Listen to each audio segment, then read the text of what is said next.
Don news की खबर पर एक्शन हो गया। कराची के इलाके शाह फैसल कॉलोनी रफायाम सोसाइटी में धंस जाने वाले रोड की बहाली का काम शुरू कर दिया गया। तफसील जानते हैं, डॉन न्यूज़ के नुमाइंदे आसिम खान हमारे साथ मौजूद है।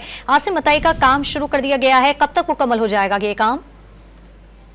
यह डॉन न्यूज़ का खबर नशर होने के फौरन बाद जो है वाटर एंड सीवरेज बोर्ड काम जो है उनको होश आया है और गुज़िश्ता रोज दोपहर में धंसने वाली सड़क पर अब काम शुरू कर दिया गया है। लेकिन सूरत हाल अभी भी यहाँ पर अच्छी नजर नहीं आ रही, क्योंकि एक मशीनरी भेजी गई है और बताया जा रहा है कि एक रिटायर्ड मुलाजिम की जो है वो खिदमत हासिल की गई हैं, जो किसी दौर में जो है वाटर बोर्ड में इंजीनियर था, उसको यहाँ पर भेजकर जो है इस लाइन की मुरम्मत का काम शुरू किया गया है। जबकि एक्सपीएन जो है वाटर एंड सीवरेज बोर्ड के, वो भी मौके पर मौजूद नहीं है। इलाका मकीन परेशान है क्योंकि मेन चौक है और काफी बड़ा शिगाफ पड़ा है। तो लोगों का ये कहना है कि फिलफौर वाटर एंड सीवरेज बोर्ड इस पर काम करे ताकि उनकी परेशानी खत्म हो सके। तफसील अपडेट कहते हैं आसिम खान, आपका बहुत शुक्रिया।